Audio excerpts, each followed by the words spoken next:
வணக்கம். இன்றைய வானிலை தகவல். மழையை பொறுத்தவரை வருகின்ற நாட்களில் தீவிர மழை பெய்யக்கூடும்.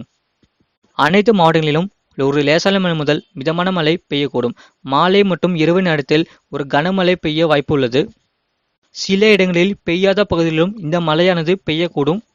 அதேபோல மாலை மற்றும் இரவு நேரத்தில் பலத்த காற்றுடன் கனமழை தீவிரம் அதிகரிக்க வாய்ப்புள்ளது. வட தமிழக கடலோர பகுதிகள் மற்றும் வட தமிழக உள் மாவட்டங்களில் கனமழை எச்சரிக்கை.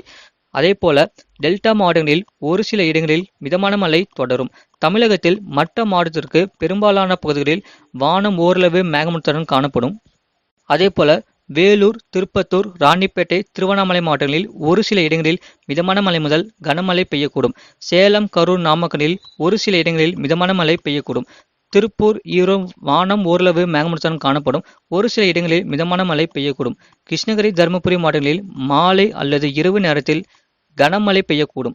சென்னை, திருவள்ளூர், காஞ்சிபுரம், செங்கல்பட்டு மாவட்டங்களில் அநேக இடங்களில் கன முதல் அதிதீவிர கனமழை பெய்யக்கூடும். அதேபோல விழுப்புரம், கள்ளக்குறிச்சி, கடலூர், புதுச்சேரி மற்றும் காரைக்கால் பகுதிகளில் ஒரு சில இடங்களில் மிதமான மழை முதல் கனமழை பெய்யக்கூடும். தஞ்சாவூர், திருவாரூர், நாகப்பட்டினம், அரியலூர், பெரம்பலூர், திருச்சிராப்பள்ளி, புதுக்கோட்டை, மயிலாடுதுறை மாவட்டங்களில் மாலை அல்லது இரவு நேரத்தில் சில இடங்களில் மிதமான மழை பெய்யக்கூடும்.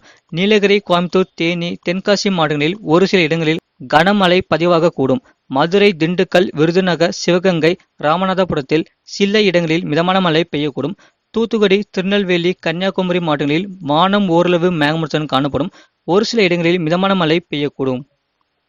கடந்த வருஷமானத்தில் பதிவான மழை அளவு: குமரிக்கடல் பகுதிகள், மன்னார் வளைகுடா, தென் தமிழக கடலோர பகுதிகள், தெற்கு மற்றும் மத்திய வங்கக்கடல் பகுதிகளில் சூறாவளி காற்று மணிக்கு 45 முதல் 55 கிலோமீட்டர் வேகத்திலும் வீசக்கூடும். இது போன்ற செய்திகளை உடனுக்குடன் அறிந்து கொள்ள மறக்காமல் நம்ம சேனலை சப்ஸ்கிரைப் செய்யுங்கள், மற்றவர்களுக்கு ஷேர் செய்யுங்கள்.